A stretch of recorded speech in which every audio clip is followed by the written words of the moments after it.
Good evening, ladies and gentlemen. Welcome to our parenting talk. Again, the very two heart-burning topic. Tonight we are visiting the topic of gifted education program, the new direction of GP tests, GP math, is it equals to Olympian math? You know, and why high IQ kids didn't make it into the GP selection test. You know, and of course, the hot topic of DSA, especially when all the PSLE systems change to achievement levels. Parents like to hedge to minimize risk. So we're talking about the DSA, different domain, English, science, and leadership, or, you know, and then the route that is available, depending on the schools that you choose, whether it's A-levels, international baccalaureate, you know, or you take the integrated program 6 years, or the O-level route. And then is Maths Olympiad a shortcut to DSA? I think these are some of the burning questions. The topic that we're not doing is living with COVID. I think it's adequately covered. We're not going to cover that. So these are the two key topics, GP and DSA. Okay, first, let's talk about GP. GP selection process, I think some of parents, they have very general knowledge about GP. And every year, our GP program is target to select intellectually and academically gifted students. Okay, there are two rounds of tests. One is in August, one is in October. But last year, because of COVID, the second round of selection postponed to November. This year, we're not sure. We guess it should be on time. Okay, so every year there's about 1% of students of each cohort will be selected. Roughly is about 400 students. So recent years, we also noticed there is misconception about GP tests, overly emphasize on math. We have a lot of parents, push the children really hard to do really challenging math questions, like probably primary 2, primary 3, they're doing like secondary school, very hard algebra questions. To us, it's really unnecessary because the GP test itself, they're testing math problem solving skills, not necessary to be the, secondary school topic, like super hard math Olympiad questions is not necessary because every year our students come back after the GP test, they'll tell us, oh, actually math is not difficult. And the work we have done in GATE is more than adequate and probably much harder than actual test. So when you spend too much time on one subject, you will neglect others like language, which are very important. For example, English is getting so important, it's a main success factor for every year, the GP test, and not just for GP and for upper primary school performance as well. You have two languages to deal with. So don't overly emphasize on math. Whatever we have in GATE for the math exposure, I think more than sufficient for your child. Yeah, you should, focus on other subjects as well. The most important question is, should we prepare our children for that? We will say it depends how you look at prepare the words. To us, it's more like exposure. If your children are high ability and probably gifted at a young age, P1, P2, P3, school curriculum could be very simple. And they have a lot of time and capacity. They want to explore something challenging and fun, and at the same time satisfy their learning needs. This is the whole thing comes about exposure for high ability curriculum. For maths, there's no something out of the world. It's mainly complex problem solving skills. Yeah, for English, it's critical reading skills, like how you analyze a passage, good at comprehension, good at closed passage. These are critical reading skills and the general knowledge. We give children a lot of general knowledge about history, current affairs, political science, all these things. So it's exposure. And the general ability training, like reasoning, visual spatialization skills, these are very important. It's not just for your study for a GP test. It can benefit you in the long run. So how you look at it, if you treat it as exposure classes for your high ability students, since they have capacity to learn beyond the school, yeah, then you come for the, such classes, I think will benefit your children. Okay, now let's move to DSA. I think most of the parents are interested in DSA. In fact, most of the parents with high ability kids will go through the stage of DSA wondering, where is my kid's blue ocean? Actually, DSA is like a game. There's no sure win, okay? And nobody can guarantee you anything. And it can be like, rather you need a bit luck and the blessings at times. But as parents, we can always calculate the odds. and do some strategic planning to enhance the chance of success. So this is what we believe.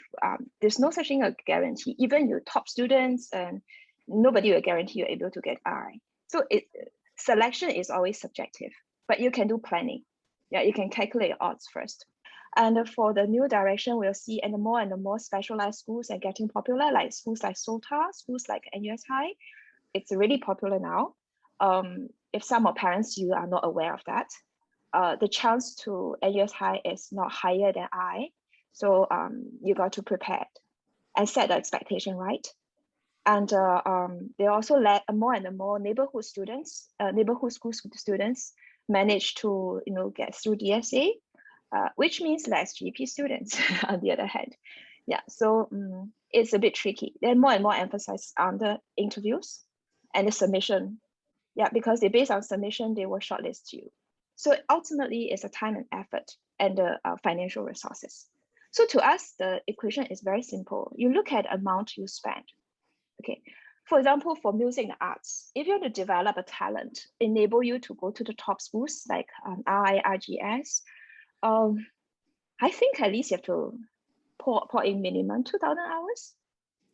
And the offer from the schools, the quota at the top schools for music, arts, sports are not a lot. For example, arts, it could be every year the top schools, one top school only offer like one's quota for arts. Music, probably one instruments, the most. Violin give you one or two, piano another. I'm talking about the real top schools. Okay, if your top target is the top 5 schools, you have to pour in a lot of hours, and not just a grade A. Grade A is a minimum for you to apply top schools via music. You have to have international competitions or performance, track record, all these things. It's not easy. Okay. On the other hand, for subject talent, we feel it's relatively okay. You don't need to spend time just to develop DSA math because it's embedded in your learning journey. You need to learn math anyway. If your child is good at math, you can just stretch him a bit more and probably give him more questions. At the same time, you also get ready for PSLE AL1. And it's embedded in a learning journey. You don't need 2 math class, 2 English class, or 2 science class for that. So that comes the value proposition. And as a parent, we look at, shall we buy the insurance or not? So to us, if you look at the academic, like GATE program or classes, we have 80% for upper primary school, P4 to P5, probably early part of P6, we have 80% of the module, a class time devoted to PSLE. Hopefully students can achieve AL1.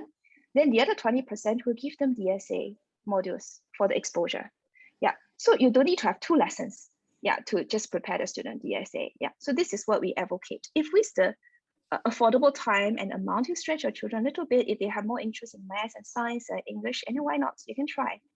Yeah. And the holiday camps, for those parents are really busy, you can join the exposure camp. We do have like 8 hours to 10 hours each holiday, across 4 days, only 2 hours a day. I think it's pretty affordable in terms of time. Okay, then comes to DSA domains. There are many domains you can choose, and like the major subjects. There are schools put as STEM. STEM actually include math and science, and there's some like have infocom, but infocom, all this, you need to build your portfolio. You have to do projects. You have to keep it tangible. Everything you do, you try to have some tangible trace. Yeah, for your DSE, application. You cannot say I'm good at programming, but what are you good at? What have you done? What have you joined? What have you participated? But if it's group interview, you can do it. Usually it's an on-site one, but online usually is a one-on-one. And the talent demonstration via e-interview, solve math question, science question, is not difficult. But for CCA, it's a bit difficult, right? How you demonstrate your badminton, your footwork, so those are more challenging. Yeah. And then subject test plus interviews, again, mainly is done online. And the notion is learn, we will teach the students to appear impressive and focus on the screen, and then not in the very disheveled or like, but don't worry, all this are actually done within your own current primary school. So usually the equipments, the cameras, they're all well placed. Portfolio versus content must be truthful, must be relevant, right? If your domain is English, you cannot go in the wrong channel talking about science. Yeah, I think that part is important. But we want to thank parents, almost, I think all of you, more than 160 of you, the peak, we have almost 180, for joining us tonight.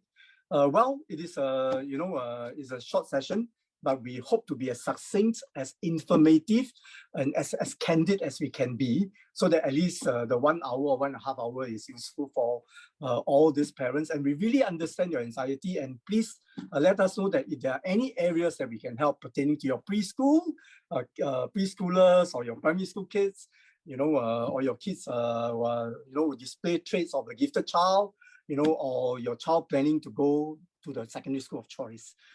Claudia, Dr. Fang, myself will be more than happy to work with our team to really help. And we want to thank you all that we are able to still grow, notwithstanding the very difficult period, is by no less means through all your support,